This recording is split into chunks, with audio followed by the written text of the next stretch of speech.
I'm going to anger some of you with this one, and I'm saying it up front because you need to hear it. Pay attention.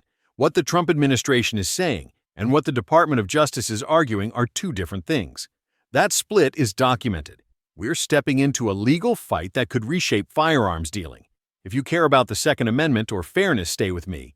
The story sold doesn't match what the government is telling judges. Gun Owners of America is pressing this in federal court with two cases, Morehouse Enterprises v. ATF and Kiloton Tactical v. ATF. At the center is ATF's zero-tolerance policy, a tripwire treating even a single mistake, yes, a clerical error as grounds to revoke a dealer's federal firearms license. One digit left off a form, one box missed, and your livelihood evaporates. For decades, ATF helped dealers correct minor errors.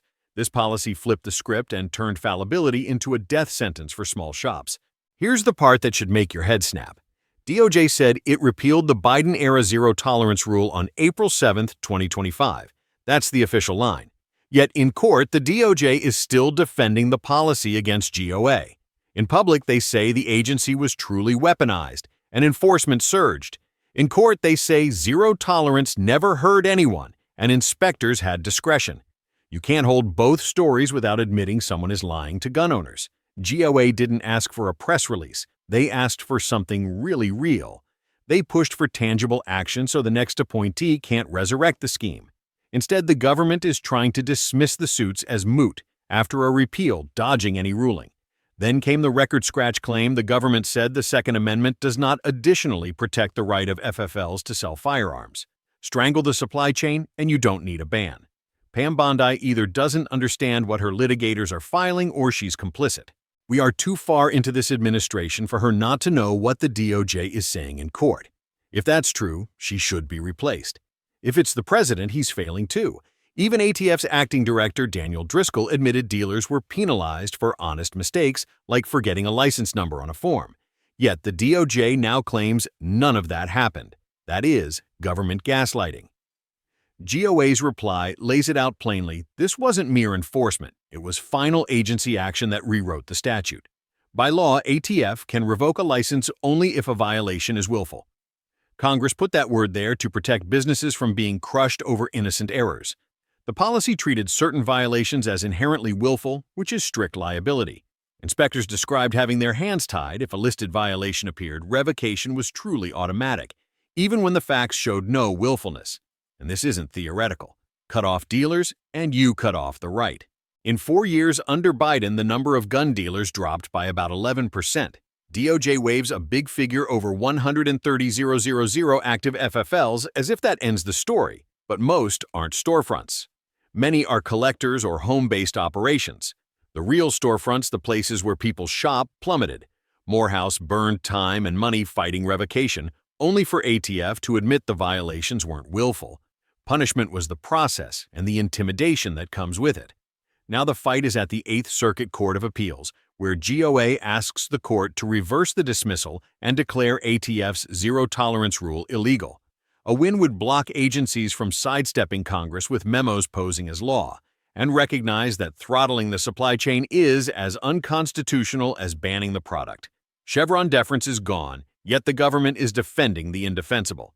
Tell me what you think in the comments, share this, and hit subscribe right now, please. There's a link to back Gun Owners of America. Stay safe, stay free.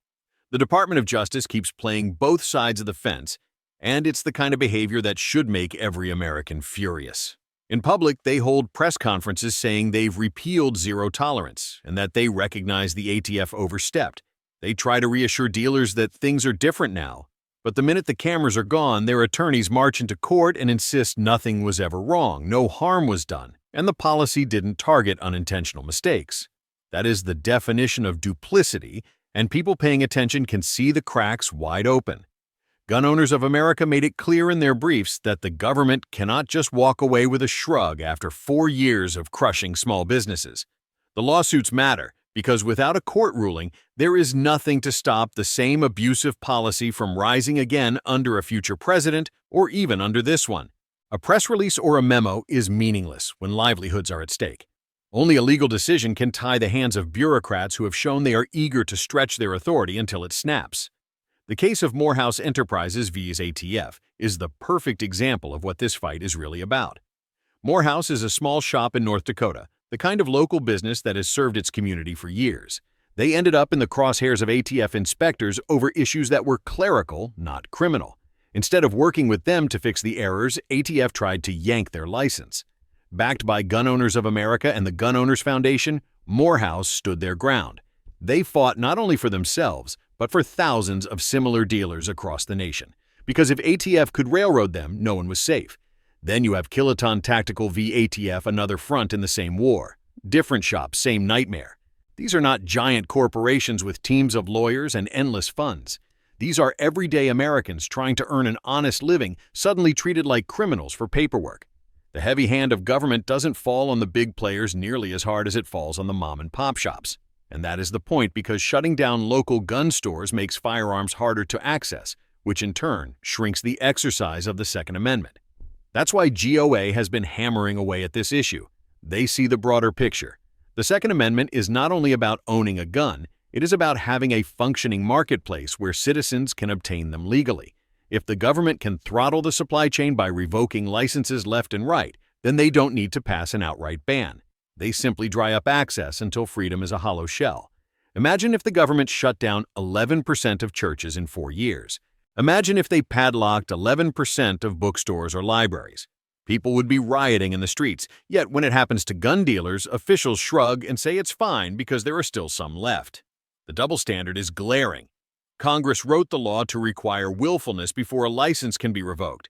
Willfulness means intent. It means the person knew what they were doing was wrong and chose to do it anyway. ATF turned that safeguard into a joke by declaring that certain violations inherently show willfulness, even when they were obvious mistakes. That is not how law is supposed to work. That is not due process. That is raw power-grabbing disguised as enforcement. Inspectors themselves testified that their discretion was stripped away. They were ordered to recommend revocation automatically if a listed violation was found. That means even when investigators on the ground knew a dealer had no malicious intent, their hands were tied. The paperwork marched straight toward destruction. The punishment was automatic, and the small businesses were collateral damage in a campaign that never had congressional authorization. That is why GOA insists the courts must rule, not let the DOJ sweep it under the rug. Every page of this saga screams government overreach. Every denial from the DOJ digs them deeper. They tell the public one story, then tell the judges another. They hope people aren't paying close enough attention to connect the dots. But the evidence is piling up. Dealers forced to spend money fighting accusations numbers showing steep declines in storefronts, admissions from ATF leadership that honest mistakes were punished, all while the DOJ keeps denying. It's an insult piled on injury. The endgame here is simple. Unless courts declare the zero-tolerance policy illegal, nothing prevents it from being resurrected with the stroke of a pen. That is why these lawsuits matter more than any soundbite. They are about drawing a line in the sand and saying government agencies cannot rewrite law to suit their agenda. The stakes are enormous. If the courts side with GOA, it will protect thousands of dealers and create precedent that federal agencies cannot sidestep Congress. If the courts side with DOJ, it sends the message that bureaucrats can destroy businesses at will. And that should terrify every American, no matter what you think about firearms. The courtroom battle now moves into the Eighth Circuit Court of Appeals, and this is where things get critical. GOA's reply brief asks the judges to reverse the lower court's dismissal and strike down ATF's zero-tolerance rule as flatly illegal. If the court agrees, it won't just be a victory for 1 or 2 shops. It will be a shield for every federal firearms license holder across the country. It will say loud and clear that government agencies cannot dream up harsher rules than Congress ever authorized. And it could be a landmark recognition that attacking the supply chain is as unconstitutional as banning guns outright. The government is desperate to avoid that precedent. That's why they want the case dismissed as moot, pretending the repeal ends the issue. But everyone knows better. A repeal without a ruling is nothing but smoke. It can vanish the moment the political winds shift. The administration gets to claim credit for backing down while the DOJ quietly keeps the option alive. That is classic Washington maneuvering designed to calm the public while preserving raw power behind the scenes. It's the same tactic used to exhaust opponents into giving up. Force them to spend years in court, bleed them financially, then yank the policy at the last minute to dodge a ruling. Dealers still suffer, cases get buried, and the government moves on without accountability. But GOA is refusing to let them off the hook. They know the fight matters not only for gun shops, but for every American who believes law should mean something. Think about what has already happened. In just 4 years under Biden, the number of gun dealers nationwide fell by about 11%. That is not a rounding error. That is thousands of businesses gone. Each one represents not just lost jobs, but lost access for entire communities. DOJ tries to downplay it with statistics about active licenses, but the truth is that many of those licenses belong to collectors or home-based operations. They are not the storefronts where people actually shop. The collapse of real gun shops is unmistakable, and it happened because the government decided clerical errors were crimes. The Constitution does not allow backdoor bans. It doesn't let the government say, "We didn't ban the product, we just shut down the stores." That is wordplay, not freedom. If they can do it with firearms, they can do it with anything. Cut off enough supply chains, and the rights written on paper become meaningless. The founders understood this, which is why they wrote protections in the Bill of Rights. This case is more than paperwork and legal language. It's about whether freedom survives when bureaucrats decide they know better than Congress. It's about whether the Second Amendment will be treated with the same respect as the First. And it's about sending a message to those in power: you cannot strangle liberty by targeting the places where liberty is practiced. The fight is far from over, and everyone watching needs to stay engaged.